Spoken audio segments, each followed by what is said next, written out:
Hello people, అందరూ ఎలా ఉన్నారు? నేనైతే చాలా బాగున్నాను. నేను కొత్తగా రిజెక్షన్ టు రిడెంప్షన్ అనే సిరీస్ స్టార్ట్ చేశాను అన్నమాట. ఎందుకంటే మన రెజ్యూమ్ ఎందుకు షార్ట్ లిస్ట్ అవ్వట్లేదు అని తెలుసుకునే కన్నా ముందు అసలు మనం ఎలా అప్లై చేస్తున్నాం అనేది కూడా చాలా ఇంపార్టెంట్. సో అందుకే ఇది పార్ట్స్గా వీడియోస్ చేస్తే యూస్ఫుల్గా ఉంటుందని చెప్పి నేను ఈ డెసిషన్ తీసుకున్నాను. ఈ వీడియో విషయానికి వస్తే రిజెక్షన్స్ టు రిడెంప్షన్ అనే సిరీస్లో ఈ వీడియో పార్ట్ 1 అన్నమాట. ఈ పార్ట్ 1లో మనం ఏం చూస్తామంటే టైప్స్ ఆఫ్ జాబ్ సీకర్స్ అనే కాన్సెప్ట్ చూస్తాం.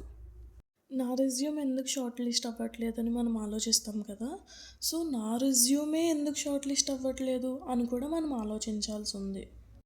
మీరు రోజుకి 100 లేదంటే 500 జాబ్స్కి అప్లై చేస్తున్నారా? అప్లై చేసినా సరే ఈవెన్ సింగిల్ ఇంటర్వ్యూ కాల్ కూడా రావట్లేదా? దానికి రీజన్ చాలామంది అయితే నాకు కలిసి రాలేదు, నాకు లక్ లేదు, ఈ విధంగా ఆలోచిస్తారు కదా. అదైతే అస్సలు కాదు. అండ్ లక్ అనేది ఉండాలి, బట్ అది 5% మాత్రమే. మొత్తం అంతా మనం ఎలా జాబ్ అప్లై చేస్తున్నాము అనే దాని మీదే బేస్ అయి ఉంటుంది. మనం అప్లై చేసే విధానం, స్టైల్ చాలా ఇంపాక్ట్ చూపిస్తుంది. నేను అబ్జర్వ్ చేసిన ప్రకారం జాబ్ సీకర్స్ని 7 కేటగిరీస్గా డివైడ్ చేయొచ్చు. ఈ 7 కేటగిరీస్లో ఒక్కో కేటగిరీ వాళ్ళకి ఎక్కువ ఇంటర్వ్యూ కాల్స్ వస్తాయి. ఆ కేటగిరీ ఏంటి అనేది వీడియో చివరిలో చెప్తాను. సో స్కిప్ చేయకుండా చూడండి, కంప్లీట్గా చూడండి. సో మీకు డీటెయిల్గా అర్థమవుతుంది. వీడియో చూసిన తర్వాత మీరు ఏ టైపో కామెంట్లో మెన్షన్ చేయండి. Okay, first type number 1, messy people. ఈ టైప్ ఆఫ్ జాబ్ సీకర్ ఏం చేస్తారంటే జేడీ ఉంటుంది కదా, జేడీని చూస్తారు, దాన్ని చదువుతారు. కాకపోతే వాళ్ళకి దానికి తగ్గట్టుగా రెజ్యూమ్ క్రియేట్ చేయడానికి బద్ధకం అన్నమాట. మన దగ్గర సేమ్ రెజ్యూమ్ ఉంది కదా, లాస్ట్ టైమే క్రియేట్ చేసాం కదా, అది పెట్టేద్దాంలే, లైట్లే అని చెప్పి చూస్తారన్నమాట. ఈ ప్రాసెస్ అంతా హెచ్ఆర్ మాన్యువల్గా స్క్రీన్ చేసినప్పుడు వర్కౌట్ అయ్యేది. బట్ ఇప్పుడు మొత్తం అంతా అప్లికేషన్ ట్రాకర్ సాఫ్ట్వేర్ మీదే మనకి ఆధారపడి ఉంది కాబట్టి ఈ ట్రిక్స్ అయితే ఇప్పుడు యూజ్ కావు. ఈ టైప్ ఆఫ్ పీపుల్ ఒకవేళ ఇన్కేస్ కీవర్డ్స్ రిలేటెడ్గా ఉన్నా సరే ఫాంట్స్ అనేవి సరిగ్గా మెయింటైన్ చేయరు. అండ్ అలానే grammar mistakes, wrong phone number అంటే ఫోన్ నెంబర్లో ఉండే మిస్టేక్ కాదు. ఈవెన్ మీరు వెబ్సైట్లో సేమ్ నెంబర్ కాకుండా, రెజ్యూమ్లో సేమ్ నెంబర్ కాకుండా డిఫరెంట్ నెంబర్స్ ఇస్తూ, ఒకవేళ ఈవెన్ సింగిల్ జాబ్కి ఇంకా నాకు మెయిల్ రాలేదు, వేరే దాని నుంచి కూడా అప్లై చేస్తే బెటరు, లేదంటే ఒకవేళ ఈవెన్ అసెస్మెంట్ కంప్లీట్ అయితే నాకు ఇది అసెస్మెంట్ కంప్లీట్ అవ్వలేదు, సో ఖచ్చితంగా ఇది మనం వేరేది అప్లై చేసి చేద్దామని వేరే మెయిల్, వేరే మొబైల్ నెంబర్ యూజ్ చేసి చేస్తారు కదా. సో ఆ పీపుల్ అంతా ఈ టైప్ ఆఫ్ అప్లికెంట్లోకే వస్తారు.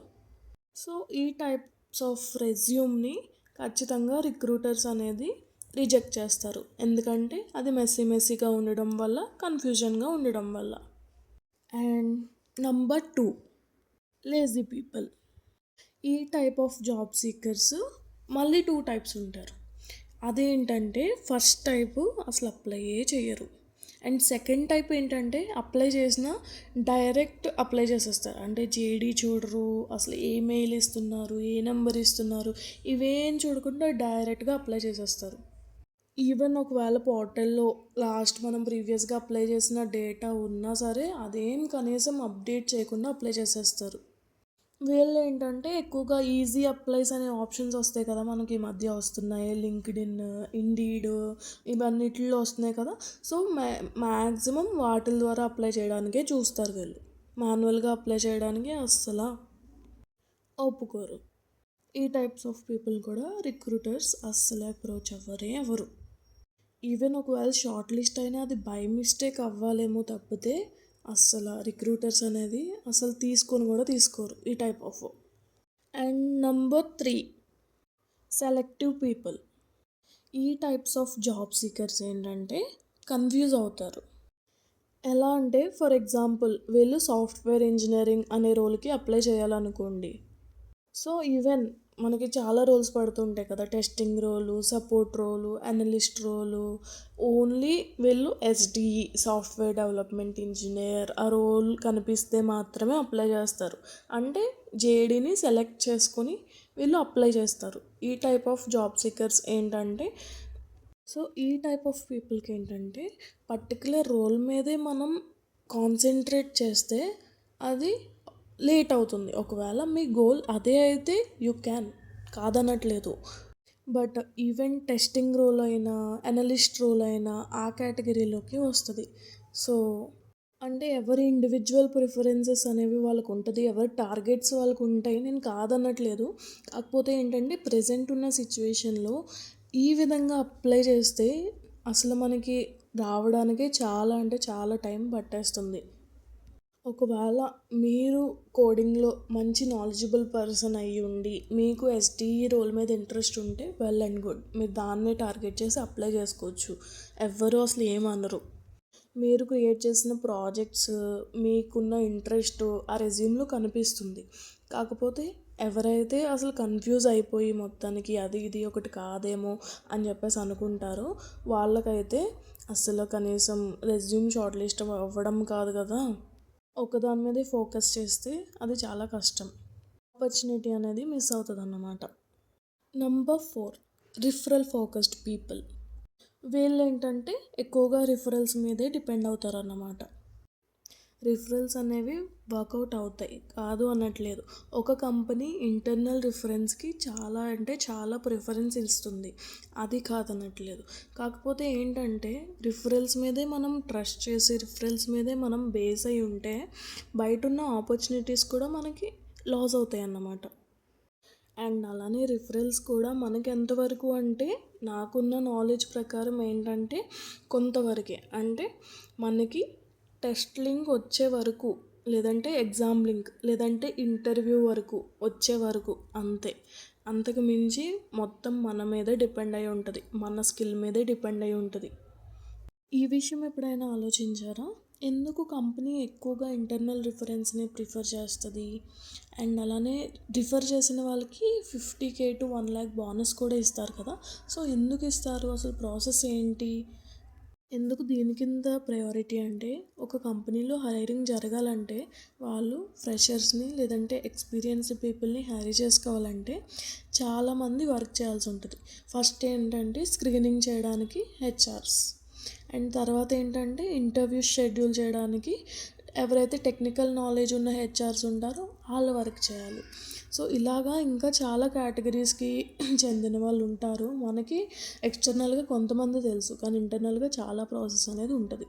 సో ఇంటర్నల్గా రిఫర్ చేసే వాళ్ళకి ఏంటంటే ఎంప్లాయీసే రిఫర్ చేస్తారు కాబట్టి కొంచెం క్వాలిటీ లేదంటే క్యాపబిలిటీ ఉన్న రిఫరల్స్ ఇస్తారని నమ్మి సో ఈ ప్రాసెస్ అంతటికి మ్యాక్సిమం ఖర్చు వాళ్ళకి 50 lakhs to 2 lakhs అనేది అవుతుంది.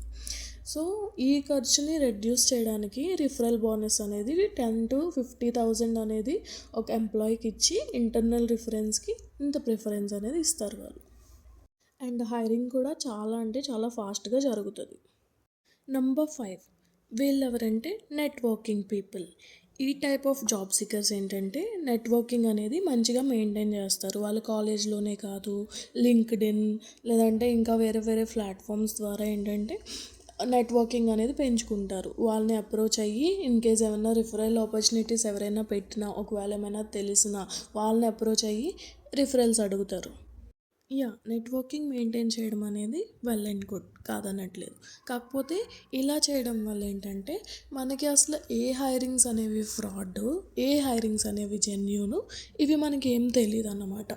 సో ఏంటంటే చాలామంది ఎలా అడుగుతారంటే ఈవెన్ అది ఒకవేళ జెన్యూన్ కంపెనీ అయినా సరే వీళ్ళు ఏంటంటే నేను నీకు రిఫర్ చేస్తాను, ఖచ్చితంగా చేస్తాను. కాకపోతే ఏంటంటే నేను రిఫర్ చేసినందుకు ఒకవేళ ఇన్ కేస్ సెలెక్ట్ అయితే నాకు ఇంత కమిషన్ ఇవ్వాలని చెప్పి మాట్లాడుకుంటారు.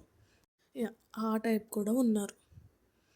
అండ్ ఇంకొంతమంది ఏంటంటే ఫస్ట్ మనీ పే చేయండి తర్వాతే జాబ్ ఇస్తాము లేదంటే రిఫరల్ ఇస్తాము అని చెప్పి కొంతమంది ఉంటారు. కొంతమంది అయితే లింక్డ్ఇన్ ద్వారా నెట్వర్కింగ్ బిల్డ్ చేసుకొని, ఇంకొంతమంది ఏమో టెలిగ్రామ్ ద్వారా చేసుకుని వాళ్ళని వాట్సాప్ గ్రూప్కి రప్పించి వాళ్ళకి మీటింగ్ అరేంజ్ చేసి, ప్రజెంట్ ఉన్న సిచ్యువేషన్స్లో జాబ్స్ లేవు, మీరు ఈ ట్రైనింగ్ తీసుకోకపోతే లేదంటే ఈ సర్టిఫికేషన్ చేయకపోతే మీకు రాదు, మీరు ఖచ్చితంగా చేయాల్సిందే అంటే చాలామంది ఫ్రెషర్స్ డెఫినెట్గా ఖచ్చితంగా టెంప్ట్ అయితే అవుతారు.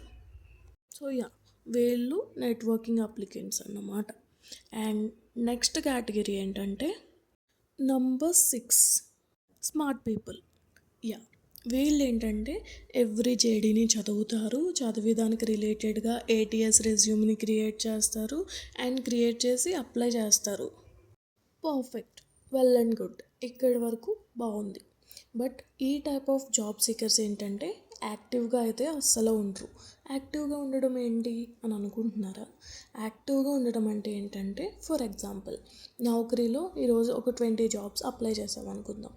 ఆ 20 జాబ్స్ అప్లై చేస్తే అసలు రిక్రూటర్స్ ఎలా దాన్ని ఎవాల్యుయేట్ చేస్తారు, ఎలా స్క్రీన్ చేస్తారు అసలు అనేది చాలా ఇంపార్టెంట్. ఏంటంటే నౌకరీ అల్గారిథం ప్రకారం నౌకరీ డేటాబేస్లో ఏ ప్రొఫైల్స్ అయితే ఫస్ట్ ఉన్నాయో వాటికి రిక్రూటర్స్ ప్రిఫరెన్స్ ఇస్తారు. సో మనం 20 జాబ్స్ అప్లై చేసినా 50 జాబ్స్ అప్లై చేసినా ఎవ్రీ మార్నింగ్ మనం లేచిన వెంటనే ఏంటంటే నౌకరీలోకి వెళ్ళి కనీసం మనం నేమ్ అనేది ఉంటుంది కదా, మన నేమ్ కనీసం తీసేసి మళ్ళీ మన సేమ్ నేమ్ పెట్టడము, లేదంటే మొబైల్ నెంబర్ని ఎడిట్ చేయడము, అంటే ఎడిట్ చేయడం అంటే చేంజ్ చేయడం అన్న ఉద్దేశం కాదు. సో ఇలాగా తీసేసి మళ్ళీ రీప్లేస్ చేయడం వల్ల ఏంటంటే మన ప్రొఫైల్ అనేది యాక్టివ్గా అయితే ఉంటుంది.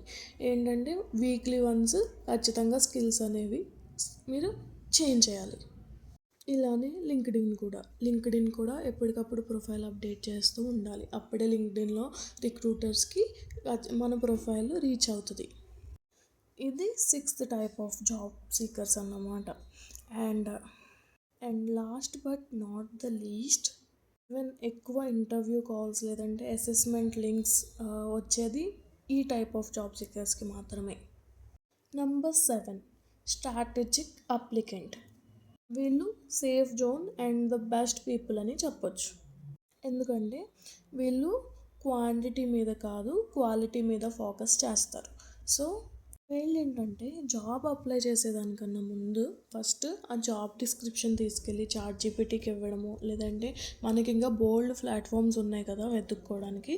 అసలు అది డిస్క్రిప్షన్ ఏంటి, అసలు నా దగ్గర ఈ స్కిల్స్ ఉన్నాయి, నేను దీనికి అప్లై చేస్తే ఎలా చేయాలి, ఏ స్కిల్స్ రెజ్యూమ్లో మెన్షన్ చేయాలి, ఏ స్కిల్స్ చేయకూడదు, రెజ్యూమ్లో ఏవైతే మెస్సీగా ఉన్నాయో అవి తీసేసి ఎప్పటికప్పుడు అప్డేటెడ్ రెజ్యూమ్ మెయింటైన్ చేస్తూ ఏ జాబ్కి ఆ జాబ్ డిస్క్రిప్షన్ చదివి రెజ్యూమ్ అప్డేట్ చేసుకుంటూ మెయింటైన్ చేస్తారు. వీళ్ళు ఏంటంటే జేడీని కంప్లీట్గా చదువుతారు అండ్ ఏటీఎస్ కీవర్డ్స్ని ఐడెంటిఫై చేస్తారు అండ్ రెజ్యూమ్ కస్టమైజ్ చేస్తారు అండ్ రెజ్యూమ్ ఉంటే యూస్ చేస్తారు, లేదంటే హెచ్ఆర్ని ఫాలో అప్ అయ్యి చేస్తారు, లేదంటే అప్లై చేసిన తర్వాత అప్లికేషన్ స్టేటస్ ట్రాక్ చేస్తారు, లింక్డ్ఇన్ ప్రొఫైల్ నౌకరీ ప్రొఫైల్ ఎప్పటికప్పుడు అప్డేటెడ్గా ఉంచుతారు. ఈవెన్ ఒకవేళ ఎంత వర్స్ట్ కేస్లో చూసుకున్నా మనం డైలీ ఒక 20 జాబ్స్ అప్లై చేసినా సరే దానిలో ఖచ్చితంగా ఒక 7 అయినా సరే ఖచ్చితంగా షార్ట్ లిస్ట్ అవుతాయి.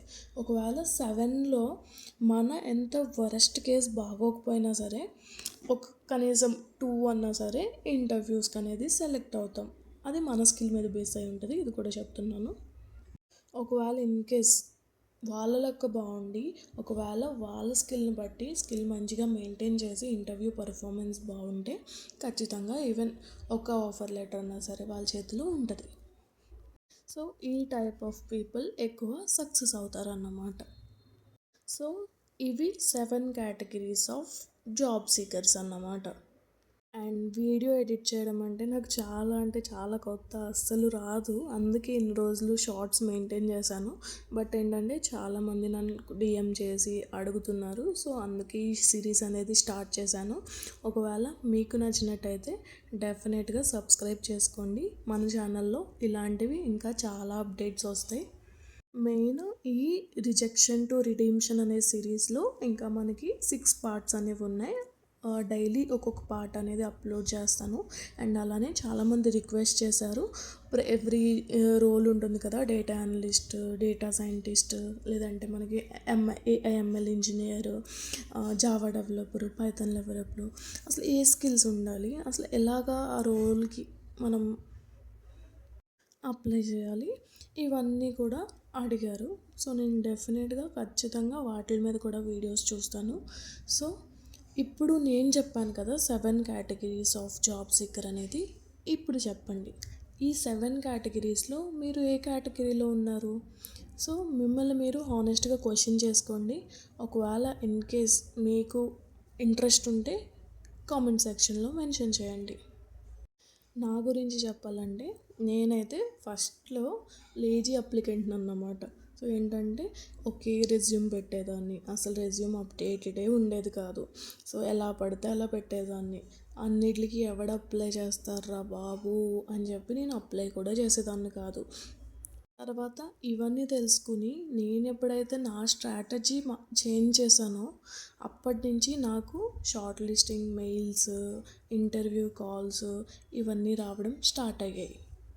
ఫస్ట్లో ఏంటంటే కంపెనీ నన్ను రిజెక్ట్ చేసేవి. అంటే నేను అప్డేటెడ్ రెజ్యూమ్ పెట్టుకో, లేదంటే స్కిల్స్ అనేవి మ్యాచ్ అవ్వకో, అవి నేను రిజెక్ట్ చేసేదాన్ని. ఇప్పుడు ఏంటంటే నేను ఒక్కొక్క కంపెనీకి ఒక్కొక్క వంక పెట్టి నేను రిజెక్ట్ చేస్తున్నాను. సో అంత చేంజ్ అయింది. సో డెఫినెట్గా నేను నెక్స్ట్ వీడియోస్లో పార్ట్ 2లో రెజ్యూమ్ రిజెక్ట్ అవ్వడానికి బిగ్గెస్ట్ రీజన్స్ ఏంటి, చాలామంది నాకు డిఎం చేశారు దీని గురించి. ఏంటంటే లిటరల్గా అసలు రిఫరల్ అప్లై చేసిన రిజెక్ట్ అవ్వడం ఏంటక్క, నా టెక్నికల్ స్కిల్ నా ఫాల్టా లేకపోతే కంపెనీ ఫాల్టా ఏంటి, నాకు అర్థం కావట్లేదు అసలు అని చెప్పి డిఎం చేశాడు. సో నేనైతే చెప్పాను, సో అన్నిసార్లు మన మిస్టేక్ అయితే ఉండదు. ఈవెన్ మన రెజ్యూమ్ షార్ట్ లిస్ట్ అయినా, ఒకవేళ అవ్వకపోయినా, ఒకవేళ కంపెనీలో వేకెన్సీస్ ఉన్నా లేకపోయినా అన్నిసార్లు మన మిస్టేక్, మన రెజ్యూమ్ మిస్టేక్ అనేది ఉండదు. సో పార్ట్ 2లో రెజ్యూమ్ రిజెక్ట్ అవ్వడానికి రీజన్ ఏంటి దాని గురించి మాట్లాడుకుందాం. సో మిస్ అవ్వకండి. ఈ వీడియో మీకు యూస్ఫుల్గా ఉందని అనుకుంటున్నాను. ఒకవేళ మీకు నచ్చితే లైక్ చేయండి, షేర్ చేయండి. ఇంకా ఇలాంటి మరిన్ని ఇంట్రెస్టింగ్ అప్డేట్స్ కోసం మన ఛానల్ని సబ్స్క్రైబ్ చేసుకోండి. అండ్ వీడియో కొంచెం డిలే అయింది, సో ఎవరు ఏమనుకోవద్దు, ఐఎమ్ సారీ. రేపటి నుంచి ఖచ్చితంగా టైంకి అనేది వచ్చేస్తాయి. Stay tuned. Thank you.